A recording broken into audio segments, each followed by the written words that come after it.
우리 하나님의 평화가 사랑하는 성도님들 가정 위에 함께 하시기를 축복합니다. 소요리 문답 12번째 시간 2020년 12월 둘째 주간 가정 예배를 우리 하나님 앞에 드리도록 하겠습니다. 창세기 3장 6절에서 8절까지 말씀 함께 읽습니다. 여자가 그 나무를 본즉 먹음직도 하고 보암직도 하고 지혜롭게 할 만큼 탐스럽기도 한 나무인지라 여자가 그 열매를 따먹고 자기와 함께 있는 남편에게도 주매 그도 먹은지라. 이에 그들의 눈이 밝아져 자기들이 벗은 줄을 알고 무화과 나무 잎을 엮어 치마로 삼았더라.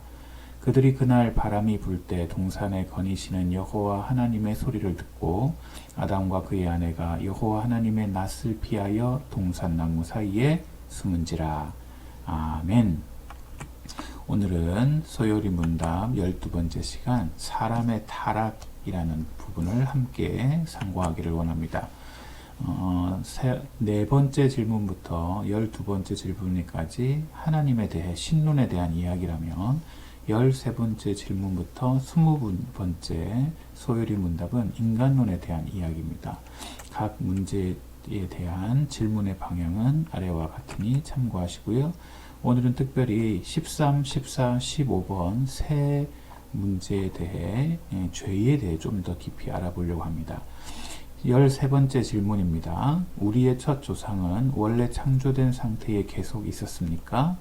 대답. 우리의 첫 조상에게는 자유의지가 주어졌는데 그들은 하나님을 대적하여 죄를 지어 원래 창조된 상태에서 타락하였습니다. 14번째 질문. 그렇다면 죄란 무엇입니까? 죄는 하나님의 법을 어기거나 그 법을 완벽하게 순종하지 못하는 것입니다.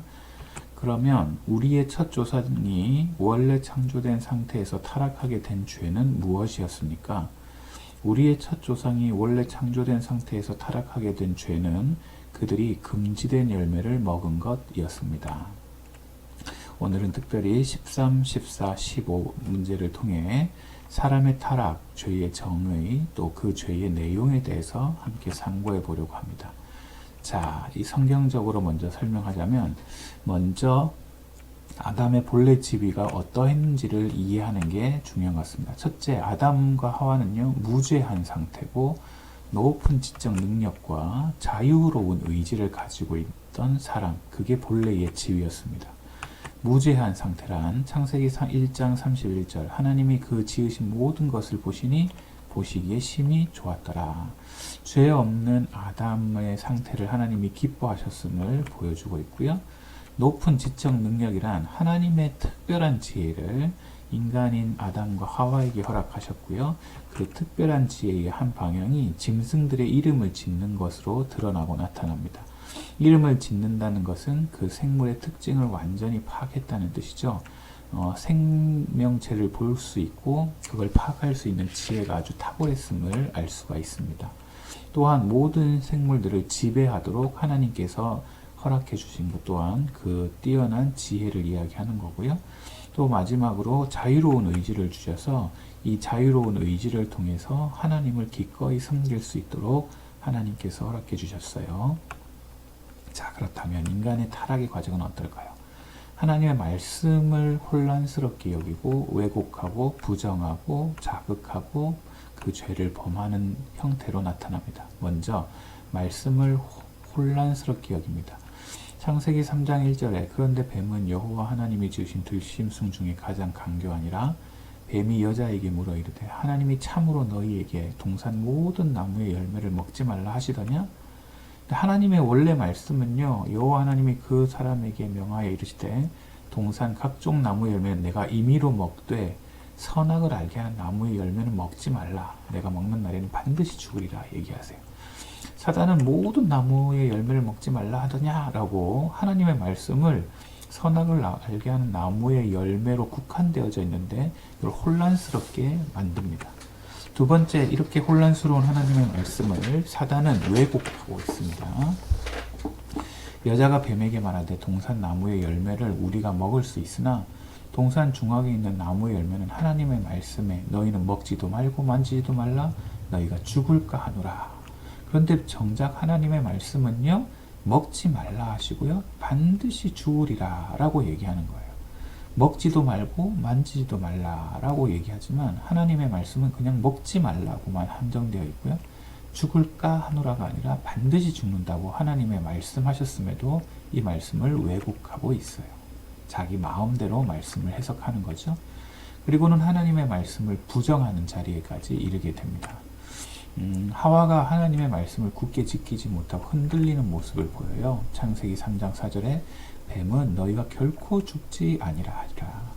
하나님의 말씀을 부정한 왜곡을 넘어서서 이제 그 말씀이 그렇지 않을 거야. 하나님께서는 절대 우리를 죽이시지 않을 거야. 이렇게 말하게 하는 거죠. 말씀을 부정하게 합니다. 그리고는 사단은 그 인간의 욕심을 자극합니다. 뱀은 너희가 그것을 먹는 날에는 눈이 밝아져 하나님같이 되어 선악을 알 줄 하나님이 아신다. 너희가 하나님이 될 수 있다. 너희가 이 죄를 저지르면 하나님의 법을 어겨도 죽지 않을 것이고 하나님같이 될 거다 하고 인간의 욕심을 자극하고 있는 것을 볼 수가 있습니다. 마지막으로 정작 죄를 범하게 되는 거죠. 창세기 3장 6절에 여자가 그 나무를 본즉 먹음직도 하고 보암직도 하고 지혜롭게 할 만큼 탐스럽기도 하다. 이제 유혹에 넘어가는 거예요.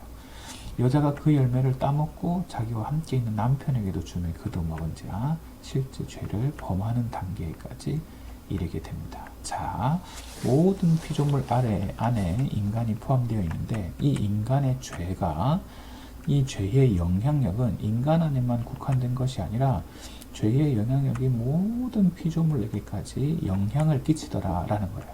자, 이 타락, 죄의 결과는 무엇일까요? 인간에게 있어서 벌을 허락해 주시는데 인간이 벗은 줄 모르고 또 하나님과의 단절, 해산의 수고, 노동의 수고, 육체의 죽음, 심지어 낙원에서 쫓겨나는 죄의 결과를 얻게 됩니다.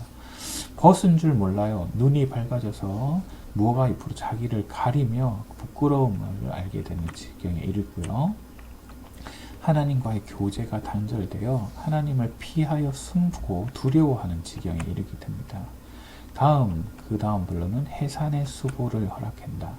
임신하지 않았다, 아이를 낳지 않았다라는 이야기가 아니라 이때부터 아이를 낳게 되었다는 것도 아니라 임신하는 고통을 크게 더하였다. 그래서 고통이 심해졌다라는 거고요. 또한 남자들에게 있어서는 노동의 수고를 들어야 평생에 수고하여야 소산을 먹게 될 거다. 기억하셔야 될 건 노동 자체가 벌이 아니에요. 노동할 때 수고로움이 따라오는 게 벌이라는 거죠. 하나님은 실제 경작하도록 그들에게 복을 주셨어요.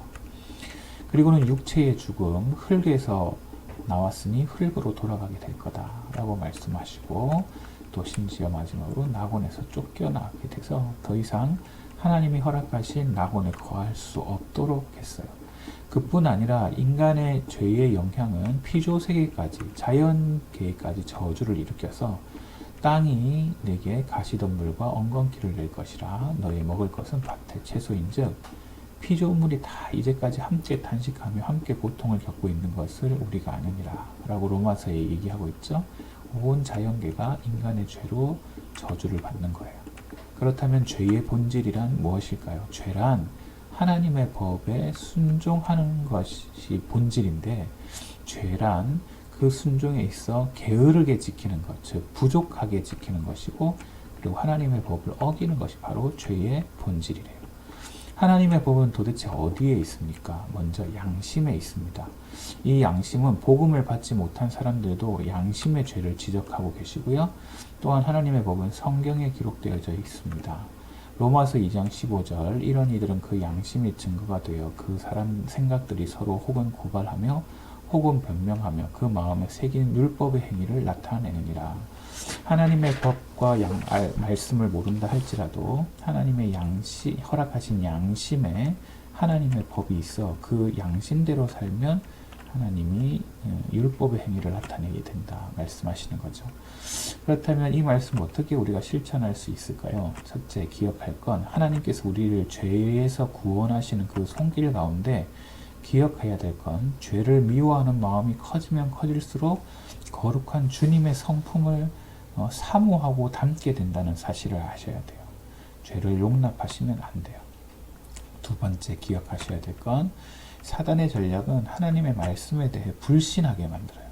설교자의 책임은 무엇이냐? 하나님의 말씀을 순수하게 선포해야 될 의무가 있다는 것. 성도들은 전해진 말씀을 바르게 순종하는 자세를 갖게 되는 것. 이거 굉장히 중요한 부분입니다. 성경이 바로 답입니다. 설교자와 청중이 함께 하나님의 말씀을 존중히 여겨야 되는 것이 당연한 부분이라는 사실인 거죠. 마지막 세 번째로 실천할 것은 규칙법, 즉 하나님의 법을 중요시하는 신령한 운동이 일어나야 돼요. 하나님의 법은 양심과 성경에 기록되어져 있습니다. 하나님의 나라에 속한 교회가 하나 되는 이 신앙 공동체들은 민족의 양심을 일깨울 수 있다는 사실을 알고 하나님의 법대로 살기 위해 그 법대로 사는 신령한 운동이 우리에게 꼭 필요하다 여집니다. 참된 양심의 근원은 오직 성경입니다. 자, 함께 생각해 보실까요? 우리는 어떤 상황에서 하나님의 말씀을 의심하게 됩니까? 한번 생각해 보세요. 다음, 죄의 유혹을 당해본 경험이 있다면 함께 나누어 보세요. 아담과 하와가 죄를 짓지 않았더라면 지금 이 세상은 과연 어떤 모습이었을까요? 한번 생각해 보실까요? 이상으로 12월 둘째 주간 가정 예배를 마칩니다. 온 가정이 함께 둘러 주의 말씀을 들을 때 그 말씀이 여러분의 가정의 주인 되시기를 우리 주님의 이름으로 축복합니다. 감사합니다.